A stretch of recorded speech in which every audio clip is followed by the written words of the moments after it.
마지막 단계에 이르면 영혼은 삶의 이면을 바라보게 됩니다.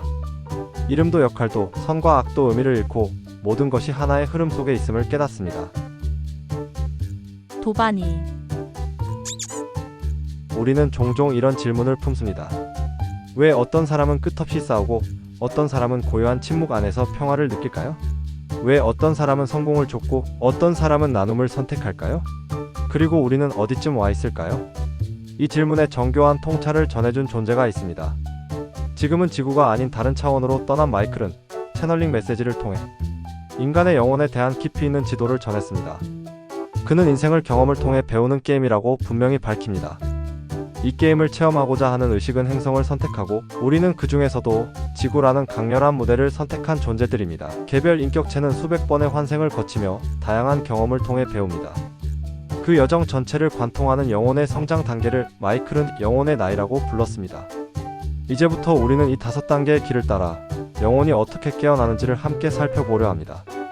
그리고 미국의 심리학자 에이브러햄 매슬로의 욕구 계층 이론과 유사한 이 영상에 같이 포함시켜 볼게요. 영혼의 가장 어린 단계는 생존을 배웁니다.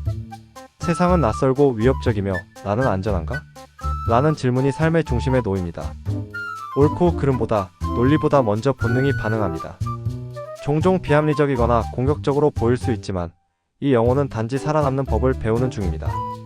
타인의 감정이나 규칙보다는 자신을 보호하는 것이 먼저인 시기입니다.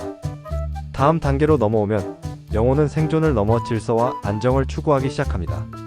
사회의 법, 종교의 가르침, 도덕적 기준이 삶을 인도하는 나침반이 됩니다.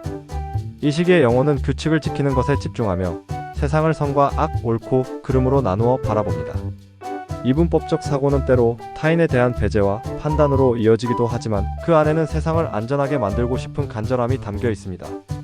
영혼이 더 성장하면 바깥의 질서가 아닌 자기 자신을 중심으로 삶을 움직이기 시작합니다.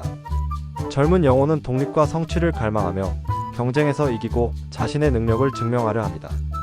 세상은 나의 도전 무대가 되고 나는 그 중심의 선 주인공이 됩니다. 이 시기엔 자신의 개성과 한계를 실험하면서 힘과 성공을 통해 정체성을 확인하려는 여정이 이어집니다. 경쟁과 성취의 피로 끝에 영혼은 문득 타인의 고통에 눈을 뜨기 시작합니다. 성숙한 영혼은 내 삶만이 아니라 우리 모두의 삶에 주목합니다. 공감과 연민, 내면의 진실이 중요한 가치로 떠오르고 더 깊은 의미를 찾기 시작합니다. 세상은 단지 내 무대가 아니라 모두가 고통 속에서 성장하고 있는 하나의 거울처럼 느껴지기 시작합니다. 마지막 단계에 이르면 영혼은 삶의 이면을 바라보게 됩니다. 이름도 역할도 선과 악도 의미를 잃고 모든 것이 하나의 흐름 속에 있음을 깨닫습니다. 이들은 세상을 바꾸려 하지 않으며 삶을 다만 있는 그대로 받아들입니다.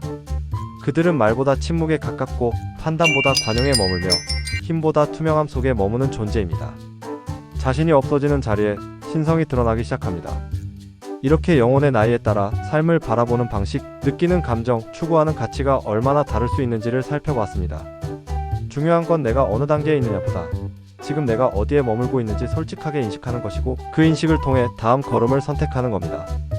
우리가 겪는 혼란이나 갈등도 결국은 영혼이 더 깊어지기 위해 거치는 자연스러운 여정입니다. 영혼은 다만 배우고 있을 뿐이에요. 당신이 지금 어떤 지점에 있든 그 자체로 충분합니다. 누구도 빠르거나 느리지 않으며 각자 고유한 시간을 따라 걷고 있습니다. 도반이와 함께 사랑을 배워보자. 내용이 도움이 되었다면 구독과 좋아요 부탁해. 오늘도 행복한 하루가 되길.